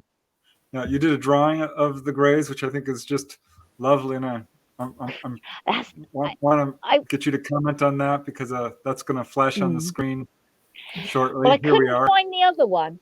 That is on the this is so old. It's like, oh my gosh. Oh my God, I need to go to Christine's painting class, I think. Oh God. Right. So what you can't see there very well is it's more about his hair, if that makes sense. It was like implants in rows. The hair was in rows. And what you can't see on that as well is like the little veins on him and things like that on them. There's 3 of them, actually. There's another one over on the right-hand side. But that I did about 20-25 years ago. But there is another proper picture of like the child presentation. I couldn't find that one today for you, but that's somewhere around. But that is on one of the conferences that I did with Nick. But yeah, it was more about the transplant and the veins on them. You know, they're living beings, they're energy beings. Yeah. Yeah, very interesting. Well, another thing I would love for you to talk about, because it's just such an interesting story, is you had that whole experience at Area 51. I know you did a documentary where they did, you know, I watched it. Yeah. You were lovely on dear. it. You were brilliant. They were pretty skeptical at points. But yeah, you had this awesome, just interesting experience at Area 51 in Nevada. Yeah, well, yeah. So basically, when was it? It was in 2012. BBC got in touch with me to see if I would like to take part in a conspiracy road trip. They did 4 different types of ones. I think they did one on 9/11. They did one on sort of like cults. They wanted to do a UFO road trip. So they contacted me, would I like to be a part of it? And I said, yeah, of course, I will give it a go. And they said, right, we're going to take you back to where you had your UFO encounter. And we're going to go from there, and we're going to go and meet loads of people. So we met some very, very interesting people. Steph is Sachakovic, is it? And there's a lovely lady. She actually, I did write down her name, and I bet you I can't find it. Basically, yes, I got arrested at Area 51. Now, to bottom line, what happened is we decided because it was like a load of school kids. We went with the comedian and a very well-known stand-up Irish comedian. So we thought that we were going to go to Area 51 and just have a look around. We were going to go to the gate and everything, and just have a look around, nothing more. But then it turned into something. It then turned into, oh, hang on a minute. Well, yeah, we've seen all of these sort of like shows where you can, so that's all of us. So Andrew Maxwell is the comedian in the white T-shirt. And then there's all of us plonkers all there. And so they decided to take me on day one back to my, where I'd had my UFO encounter. As you know, when you're doing any TV shows or anything, it's about the it's all in the timing, you know, and we had to do it quite quickly to move on to somewhere else, because we did a road trip from there, LA, to Vegas, and we met loads of great people along the way. What's that? I can't remember the name of there's a really good lady. Oh, Annie Jacobs. She said something to me. That was it. So we met Annie Jacobs. She said something to me. She goes, did I ever, for once, think it was a military craft? Nobody in all of the years had ever asked me that. And I just sort of like paused, because as you know, the military are very good at setting anything up, giving lots of false information. And yes, they can set something up. You know, it's like Hollywood where we were, for God's sake. But something moved over there in my UFO corner. Funny. And they're here. They're here. And I just said no. There was no doubt that it was, because of obviously the vastness of it, the heaviness of it. It had no fuelage, no nothing. So I said no, it definitely wasn't. And I knew in my heart, all of the feelings, it was a real encounter.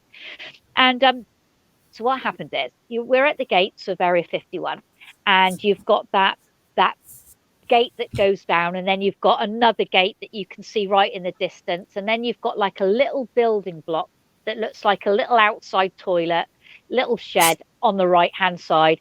You can see the trucks to the right up in the mountains. You can see the cameras everywhere, and you know that there's microphones underneath the ground and everything. So we just go a little bit crazy. So Andrew Maxwell, being the stand-up comedian, says, well, shall we dance into Area 51? and we just all laughed. We went, yeah, all right then. So we went underneath that bit that flips up. We went underneath there. And then we started being really stupid, doing little dances and everything. And then I remember me and Andrew, and then the camera guy, he then went nearer and nearer to that building, which looked like an outside toilet little shed.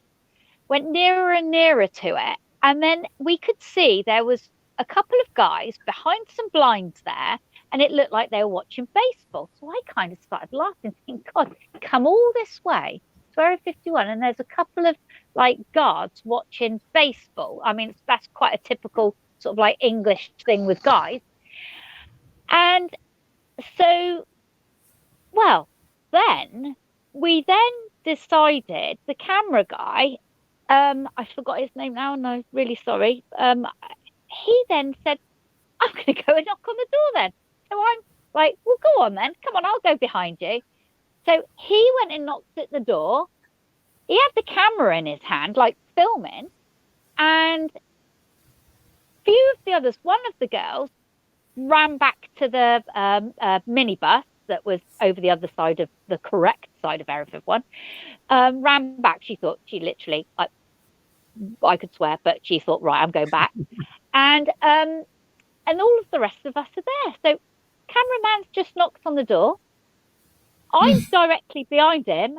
And then all of a sudden, literally, these two big guys, got up, come to the door, ran to the door, on the floor now. And literally, we're like, what are you on about? What are you on about? On the floor now, on the floor now. We had guns. Get on the floor, sit on the floor. So we had sat on the floor. Then they said, right, face to the ground, face to the ground. We are lined up not like sardines. We are lined up probably 2.5 meters apart. There's about 8 of us, 7 or 8, or how many's there in the picture, I can't remember. All of us lined up like 2 meters, 3 meters apart, from 2 guys being in this little booth. Then it's very apparent that they come from down below, because then they came, loads of them, about 6, 7, 8, 9, and now there's like 10 of them now with us, and we're on the floor. And if I can't say that I was bricking myself, I would be lying, because I absolutely was. I thought to myself, oh, shit, I don't know. And my first panic was, oh my God. And they said, phones out, get everything out. Flick your phone on the floor. So we had to push all of our cameras, phones, anything we had in our pockets on the floor. They're patting us down for weapons, like we're going to carry guns. And they, they kicked all of our phones out the way and everything. And I'm thinking, oh God, I don't even know my son's number. Oh my God, this is so wrong. I'm never going to see my kids again. It says don't go, penalty, imprisonment, all of those things. I'm like, oh God. So now there's loads of them there. That the cars, the trucks are driving down, all these cars coming from all these different things. Everyone's on their walkie-talkies, blah, blah, talking, guns still in our faces, to our backs. So now it's getting dark. So this is like 3 hours later. We're then allowed to sit up. We're allowed to sit up. I cheekily asked one of the guys for a cigarette, and he gave me a cigarette. I hadn't smoked for a long time, but I wanted one. I can imagine, yeah. You deserve one. So yeah, they allowed us. If we needed to go to the toilet, they walked us to the toilet and waited outside the toilet with us, which was there. So they've got our phones. They've got absolutely everything on us. They wanted to know everything, where we live, blah blah, why we were here. They took all of the camera equipment away from Barney Broomfield, the cameraman. He's the naughty one. He's the one that got us into trouble, and Max. And Andrew Maxwell, naughty. And so now, like, it's getting dark, it's getting cold, it's really cold on the floor in the middle of Area 51. So they then said to us, right, who's got ID? So some of us had ID, some of us didn't. So they walked us then back to, one by one. They had everything on us. I then went to go back to the truck, the big minibus that we were doing this road trip with. Went back to the minibus. went to go and get my passport, and I just looked. I was like, "Ooh, I've got a camera! I've got a camera! Quick!" So I then got my passport, walked to the front of the camera, which had the girl that ran off, Frankie. She was in there, like, "Oh my God! Oh my God! Are you guys all right? Are you guys all right?" I'm like, "No, this isn't cool. This is so not cool." And then the coach driver, he was just like in shock. I just then put the camera quite low down and took 2 pictures and say, "Just keep my camera." Right. So he had my camera, and then I walked down the steps and went out. So you've got the 2 pictures. I think I sent you the pictures. So I had evidence that we had then been, arrested at Area 51. So what had happened then is, one by one, and it was a long time, one by one, we then had to go over the other side of that bit where we originally went under and got told off and arrested. We had to go back to there, and then we got given, which I didn't send to you, but it's on my website. Actually, it's it. Well, but you won't be able to see it anyway. My ticket, my arrest sheet for Area 51, and Wow. it says everything about me. It says everything about me. It gives me do not enter military installment. Oops. And that was my timetable of what we did that day. But everything is there. And how they did it was, the BBC had to pay a heavy fine for all of us. And we had the camera equipment taken away from us. But then they did get it back, and then that was put into the TV show. So yeah, you've got my arrest papers here, and to say that I had got arrested there, blah blah blah. But they call it the boundary, I think, of Rachel and whatever the address says on it. They didn't say. Yeah, just a few years, anyway. Some years back, that there was a whole campaign to storm Area 51. Oh yeah. Remember that? No, yeah. Yes, I did. Yes, I kind of followed it just to see what would happen. But let me tell you, out of all of us, it was crazy. The camera girl was crying. To be honest, it is like quite frightening. And it went as high as the White House. We got told it went as high as the White House. They had to contact the White House to see what they could do, not to see what they could do, to see how they were going to deal with the situation. In which and then, like I said, we could hear helicopters out for us and everything as well. Anyway, then we all got back onto the bus. So about 5-6 hours later, we're all back onto the bus, and we're like, I remember the busman driving away, and Andrew Maxwell, being a total comedian, you actually need comedy after something like that. He was absolutely phenomenal. He's going, "Oh my God, we crashed Area 51. We danced into Area 51. He goes, "Not many people have done it." But we were then followed that night. We were then followed to where we were staying. We kept having the cars that were patrolling all of where the little places we were staying at, the little community we were staying at. The next day, we went to the memorabilia place there. There's an Area 51 big sort of like museum. Alien, I think. Yeah, we went there, but we went to this other place. It's sort of like a big museum. Looks like a massive corrugated sort of like tin shed with everything in it that you can buy. Well, we were followed there, and we had a car that came right up to us. They would get out, and literally from here to my kitchen, someone would be there, and they would be pointing a camera at your face, taking a picture, getting back in the car and going. And then, so for 2 days, we were followed around wherever we next went. So on our last night, before we flew out, they only wanted to go back there. So we went back to the black box, the black mailbox, and that's on the TV documentary on the website. That's on there. So what they were doing, they were flying jets at speed of sound.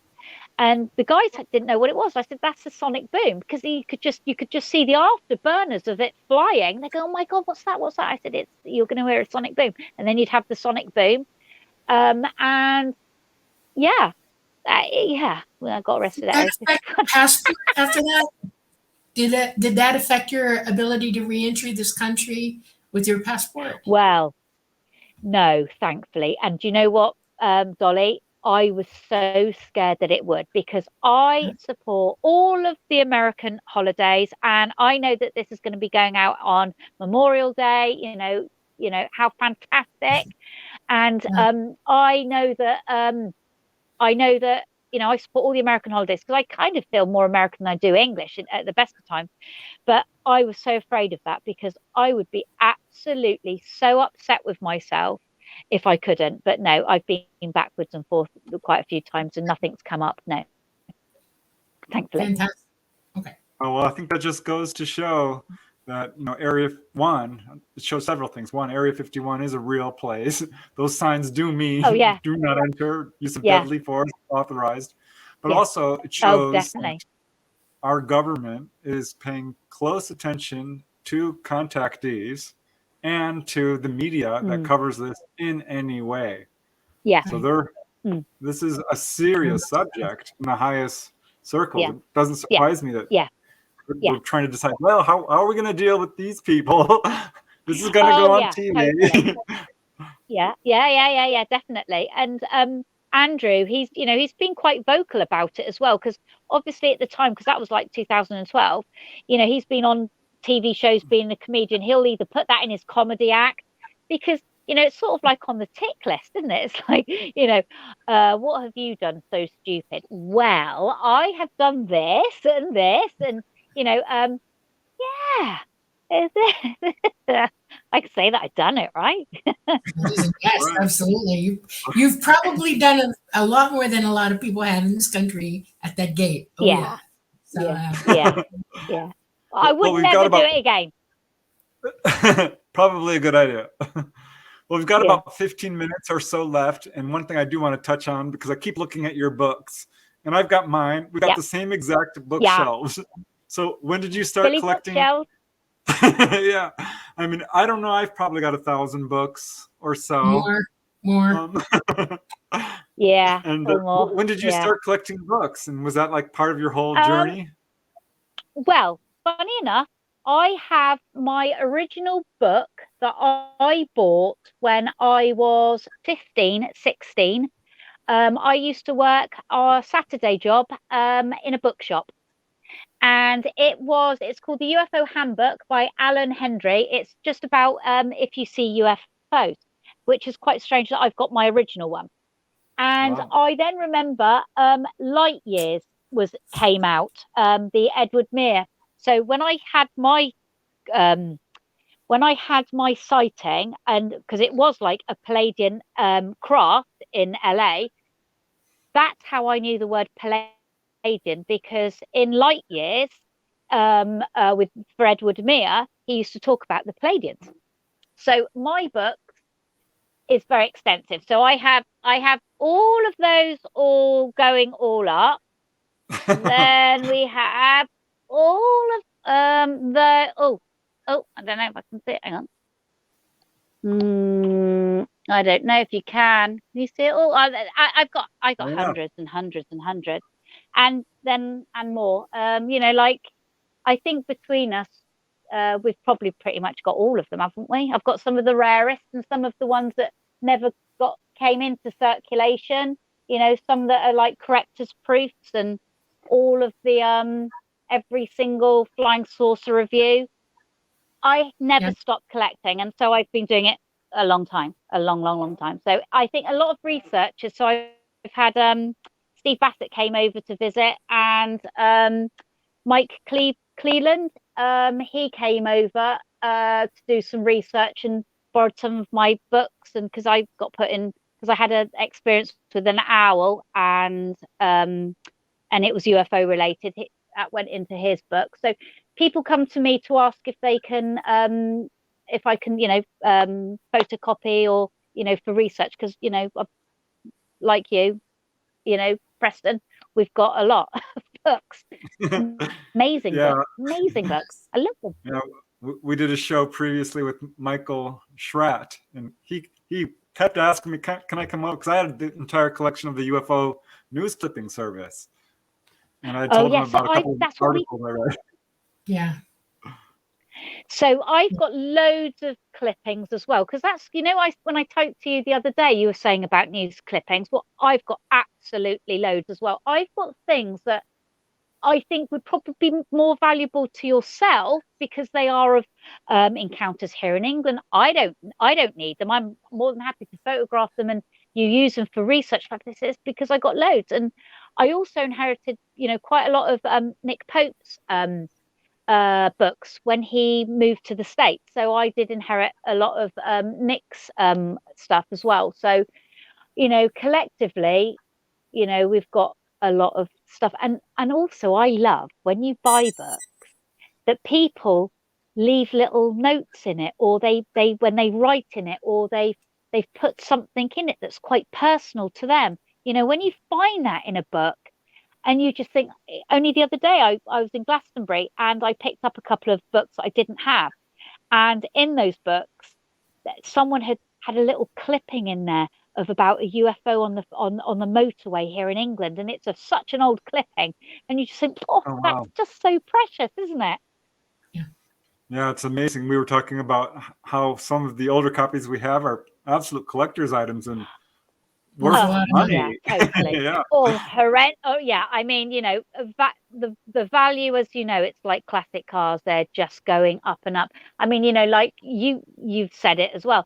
Me and you were talking about our books the other day, and if you go and look on a book, like one of them's like £800, and you just think, my God, and then they are going up all the time. UFO books now, obviously. Some of Preston's books are astonishingly going up. Went out on eBay, went looking to see, and oh my God, they're reselling it. Yeah, I know. What I do is got him. Yeah, my book UFOs over Topanga. Someone says, do you have a copy? Because it's for sale on Amazon for like $200, $300. I'm like, wait, what? Yeah. It went out of print. Tell you what was. Well, I do have UFOs over Topanga, obviously, and actually, I've got about 6. I got 1, 2, 3, 4, 5, 6, 7 of your books. When did I buy that one? Because I usually generally write in them when I bought it. Oh, Roger Lear's written in this one for me. He put to Brigitte, from the aliens and the scalpel, please be at peace with the universe. Good luck and peace. Love, Roger Lear. And I got that in 1999, September 99. Yeah, good old Roger Lear. Yeah. But I picked a book up the other day, Flying Saucers over Los Angeles, that I didn't have. So I am so looking forward to reading that one. I have that one. It's an old one. Yeah. That's got 2 authors. I can't quite remember who they were, but yeah. Excited. It's amazing. But it doesn't have my encounter in it, does it? I don't think so. But it's amazing because I've talked to a lot of people. I don't know that I've ever met anyone who's as enthusiastic and has such a collection as you do.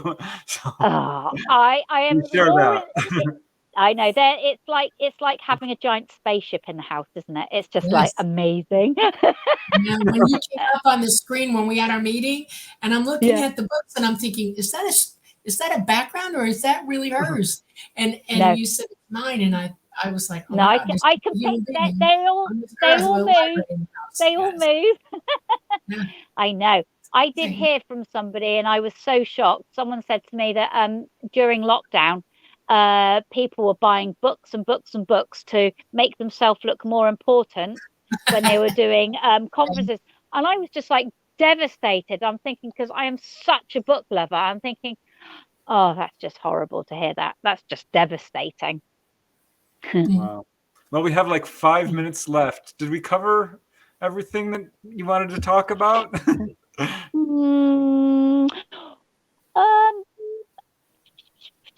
I don't know, but ask me anything. The owl encounter with Mike, the one that you said when you right, okay. Yeah. So that was weird because That was very strange. I was sort of like in between sort of like writing a book, and I needed a printer and a scanner. So I decided to go to the store, go into a place called Plymouth, go to a shop and go and buy one. So it was like on a Sunday, I decided to go there. And the house that I was living in, I'd had an encounter there at night with this massive, like I said to you, it was this massive light that was very big next to my car. It didn't illuminate my car. It didn't illuminate the floor. It didn't even illuminate the bush that it was next to. But bit by bit by bit, it went like just dimmer and dimmer and dimmer. I mean, I called my son downstairs. We're watching it, and he'd go, "What is it, Mum?" And I said, "I don't know." And then it just dimmed and dimmed and dimmed, and then just went. Well, I needed to go and get a printer scanner. Went to the store. Went to go and ask somebody to help me. What's the best one to use for someone who's not particularly good with technology? And they said to me, "Oh well, they were all busy. Everyone was busy Sunday. Everyone was busy, and I didn't want to approach and sort of like pester anybody. So I thought, okay, I'm just going to leave. It's no point. I'll just leave." Walked out to the car park. Got to my car. There on the floor, next to my tire, there is a printer scanner next to the floor. I obviously materialized a printer scanner. And it's like, it's not like anybody I was talking to anybody, "Please, can you help? I need a printer scanner." And they had one in their car, and I thought, right, we'll put it there. I didn't even say anything. So unless everyone's telepathic in the shop and telepathic people. So there was a printer scanner next to my wheel of the car. And I'm like, oh my God, this is just like quite scary. This is weird. And I remember looking around, and it was like everyone had sort of like kind of gone home. It was like late afternoon on a Sunday. So I think to myself, what do I do? Do I pick it up, put it in my car, or do I leave it? And I'm thinking, I'm going to pick it up and put it in my car. So I sit down and drive. I'm then keep looking at it as I'm driving. And as I'm driving, and it's, starting, so I don't know, it's sort of like winter time, actually, I think it was, because it's sort of starting to get dark. And I'm driving down the back roads, and in my head, there's a experiencer called Suzanne Chancellor. I had been speaking with Suzanne the night before. I'd known Suzanne now for, some while. And we were just sort of like talking about various things. And we were talking about owls and our experiences. Because I think she actually had massive, that's right. She had massive thunder and lightning at the same time that I had this experience, right? Yeah. So I was driving home, and I'm looking at this printer scanner thinking, oh my God, this is really weird. This is just really weird. Driving around the corner, then boom. I remember thinking about Suzanne, first of all, saying, "I can see you," because we had the conversation about owls, and while I was reliving it in my head, "I can see you." Then boom, something hit my screen. It was an owl, hit my screen, bounced off the screen, and then went to the right hand side, which was very tall grass. And I was like, oh my God, I've just hit an owl. Oh my God, I've just hit an owl. I pulled the car over. It's dark at night. I get my phone. I put the torch on my phone. I'm trying to look. I'm trying to see if anything's moving in the grass. I'm like, oh my God, I've just hurt this owl. I've hurt this bird. I cannot see any bird. I cannot hear anything. I'm like in the middle of nowhere down these country roads. And I'm thinking, oh my God, right, get in the car, B, go home. So I got in the car, drove home. I got out of the car, and I called my son Orion. I said, Orion, and I told him this story. I said, Orion, what had happened. And I said, I've got a printer scanner in the car. Could you go and get it for me? And he goes, Mum, no, that printer scanner is not coming in the house. You're going to leave it outside the house. I said, why? And he goes, have you seen the film Poltergeist? I said, I remembered. Carol Ann had at the last closing part of the film, Carol Ann's dad put the TV out on the balcony. And then I got it, what he meant. I was like, okay, yeah. Because that house was weird. we're out of time actually, so I'm gonna have to cut you off here. But thanks was so the story much. anyway. Brigitte. Yeah. That was it. You're welcome. Loved it. Yeah, Yes. such an Thank you. amazing Yeah. series of experiences you've had. I do hope you write a No. book. Oh, yeah. Yes. We So need your you. website, Please write a book. your website is brigittebarclay.com. Yeah. All right. So anyone who wants to check that out, yeah, please do. And yeah, we do have we're out of time like right now, so I'm gonna have to say Donnie, goodbye. thank you very much. Thank You're you. welcome. And Preston, thank you. And Preston, I am so glad. I am so glad that I took down that poster in Topanga Canyon. Thank you. You're welcome. You're welcome. Well, Yes. thanks Bye, everyone. Dolly. Thanks everyone for listening to the Light Gate. Our guest has been Brigitte Barclay. My co-host is Dolly Safran. I'm Preston Dennett, and you've been listening to the Light Gate. This is a pre-record, but we're streaming live on 107.7 FM, 105.3 in the beautiful city of New Orleans, and on The United Public Radio Network and the United Paranormal Radio Network. Yeah, Okay. Thank you, Dolly. Yeah, You're welcome. and on several other platforms. So thank you very much for listening, and until next time, keep having fun.